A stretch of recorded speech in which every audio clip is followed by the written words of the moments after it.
So I want to build on what Deepak was just saying, which is the transformative power of lifestyle changes. You know, when most people think about my work, they think about diet, and diet's important, but it's really, for me, it's always been the least interesting aspect of the work. It's really about how we can use the experience of suffering as a doorway for transforming our lives. And what we've been able to show, we've used these very expensive, high-tech, state-of-the-art measures to prove the power of these very low-tech and low-cost and ancient interventions. I'll take her back. I like carrying her.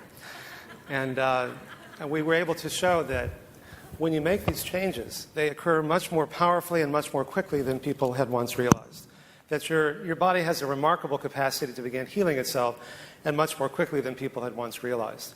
And it's the usual suspects. It's nutrition, stress management, moderate exercise, and psychosocial support. And people have a hard time believing that these simple choices can be so powerful, but they really are. Now, everything that I'll share with you in this 32 years of work that I'm going to summarize in just a few minutes was thought impossible at the time before we began doing this work. And it just shows you how dynamic these changes are, how quickly they can improve, and what a meaningful difference they can make. We began by looking at heart disease, and we're able to show that even severe heart disease can be reversed simply by changing diet and lifestyle. We found that this is a picture of a quantitative arteriogram. The upper left is showing the narrowing or the blockage before, and on the upper right, it's wider. And the lower left is a cardiac PET scan. Blue and black is no blood flow at the beginning. The lower right after a year is almost normal. And that had never been shown before. It just shows you how powerful these changes are. When we looked at all the blockages in all the arteries, they got worse and worse in the group that made more moderate changes, better and better in the group that made more intensive changes. We then did a randomized trial in collaboration with Dr. Bill Fair, who at the time was chair of urology at Memorial Sloan Kettering Cancer Center, and Dr. Peter Carroll, chair at UCSF.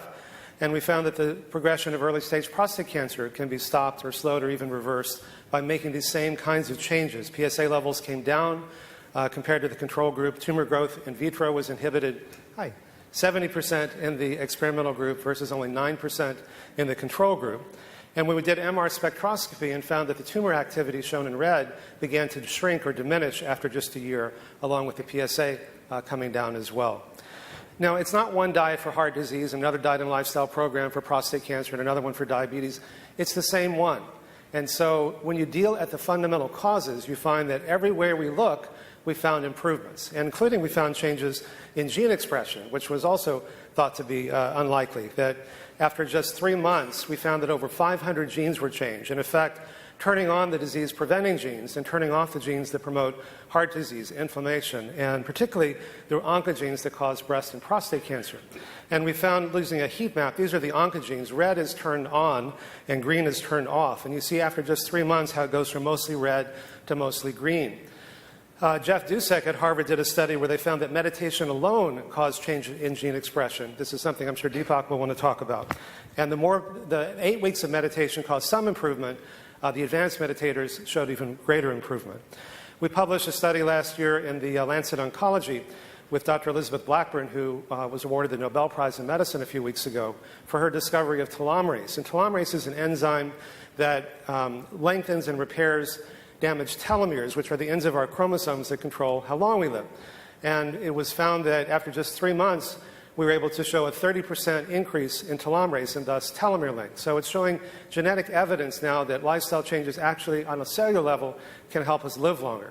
Even pharma hasn't been shown to do that. And so in many ways, lifestyle changes are not only as good as drugs and surgery, but in this case, even better, as we often see, or they can be synergistic with it. So our genes are a predisposition, but they're not our fate. And we can often overcome them by making bigger changes. Now, that's all really good, but as Einstein said, not everything that counts can be counted, and not everything that's meaningful is measurable. And if you talk to the people who go through our programs, they'll say, you know, I got into it because I wanted to open my arteries, but, you know, my heart is opening in ways that I really hadn't thought about. And the real epidemic isn't just heart disease and obesity and cancer. It's depression and loneliness and isolation. And study after study have shown that people who are lonely and depressed are 3 to 7 times more likely to get sick and die prematurely than those who have a sense of love and connection and community. In part because you're more likely to smoke and overeat and drink too much and work too hard and abuse yourself. People say things like, I've got 20 friends in this pack of cigarettes and they're always there for me and nobody else is. You're going to take away my 20 friends, what are you going to give me? But also through mechanisms that we don't fully understand. And so anything that promotes isolation and loneliness and depression often leads to patterns of behavior that cause us to get sick, whereas anything that promotes a sense of intimacy is healing. This is my wife Ann and my son Lucas, and that kind of intimacy in whatever form is healing. And it helps us understand that the spiritual truths that Deepak alluded to earlier, altruism and compassion and love and forgiveness, they're false choices. Is it fun for me or is it good for me? Am I going to be selfish or unselfish? And when we realize that these ancient spiritual truths teach us how to transcend these differences, this isolation that is at the root of our suffering and our illness, then we can see them in a different light. And so, yeah, it's good to be able to show that we're going to live longer, but, I was profoundly depressed when I was in college, and we can talk about that more if there's time later. If you told me then that I was going to live longer if I just changed my diet and lifestyle, I'd say, you don't understand, I'm just trying to make it through the day, which a lot of people are. And so what's personally sustainable is also globally sustainable, because livestock, more global warming is caused by livestock consumption than all forms of transportation combined. So here again, when you eat healthier, when you live healthier, it's good for you and good for the planet. And the last slide is that, meditation and these so-called stress management techniques are powerful stress management techniques, but there's so much more than that. The ancient swamis and rabbis and priests and monks and nuns and so on, all the spiritual teachers didn't use those to talk about unclogging their arteries and changing their genes. It can do that they're about quieting down our mind and body to experience inner peace and joy and well-being, and ultimately to transcend, to give us the direct experience that on one level we're separate, you're you and I, me. On another level, we're a part of something larger that connects us. And that ultimately is healing in the sense of the root healing, which is to make whole. Yoga is to yoke, to unite, to bring together. These are very ancient truths that we're beginning to rediscover. Thank you.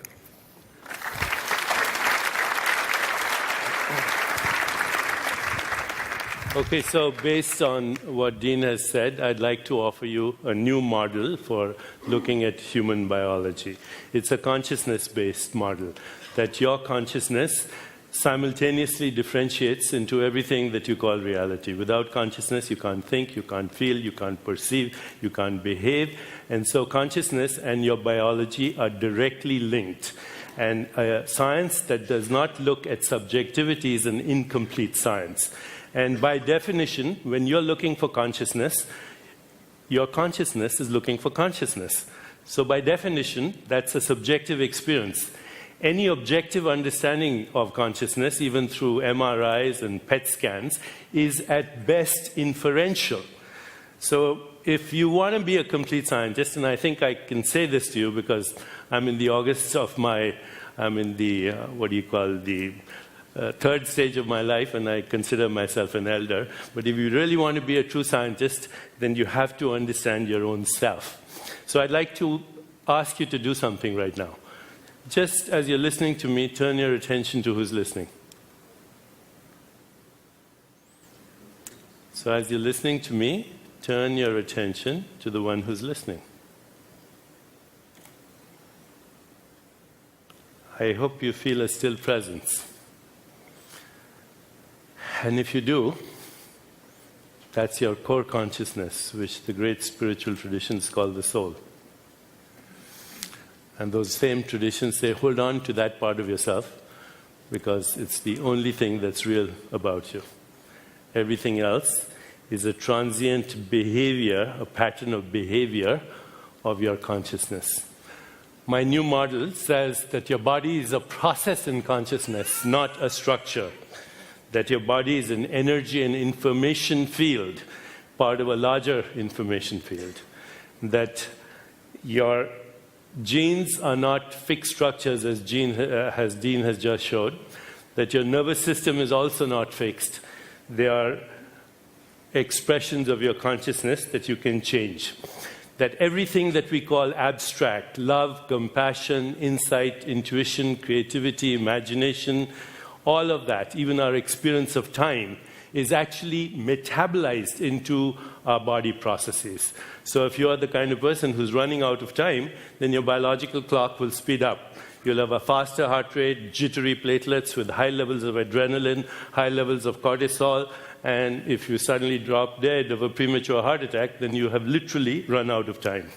And on the other hand, if you have all the time in the world, or you have a relationship with the timeless, you will have a different biological clock. And that awareness is the key to all these processes. I would like to submit to you that healing is real and it's biologically orchestrated. It's a return to the state of wholeness. It's the return to what we call homeostasis, a dynamic state of non-change in the midst of change. That a naturally induced state of euphoria has biological consequences that are far beyond feeling just good. That psychological information, emotional information, information through sensory input, which was part of the great healing traditions of the world, through smell, through taste, through touch, through sound, that these are all transformed into biological information. That you can, for example, if somebody tells you the stock market just fell down and you have all your money, or Madoff ran off with it, just that one little bit of information will change your biological information in a split second. And if you fall in love, that's a different kind of information as well. So your biological information is an expression of information that is generated internally and externally. That information, actually, according to information theory, transcends space-time. It exists as probability clouds in a transcendent, non-local domain. And the way you ask yourselves questions, the way you do science, actually gives you the kind of information that you have sought for. That information by itself is the resolution of uncertainty, which is part of our consciousness field. And that the healer state of physical, emotional, and spiritual well-being modulates the biological response of the patient, because there's a phenomenon called limbic resonance. My limbic brain right now is monitoring, detecting, and being monitored by, and being regulated by, and regulating your limbic brain. And our limbic brain monitors both what's happening in the external world and also in our internal world. So we are totally dependent on each other's state of physical, emotional, and well-being for our own well-being. And to truly have a holistic system, we have to look at not only physical well-being, social well-being, spiritual well-being, but ecological well-being. And finally, my last postulate here, that you do in fact have a soul. It's a non-local field of intelligence that transcends space-time, that if you don't like the word soul, you can call a field of consciousness that is acausal, non-local, and quantum mechanically interrelated. In one word, there's no such thing as the separate self. The separate self is a socially induced and culturally induced collective hallucination.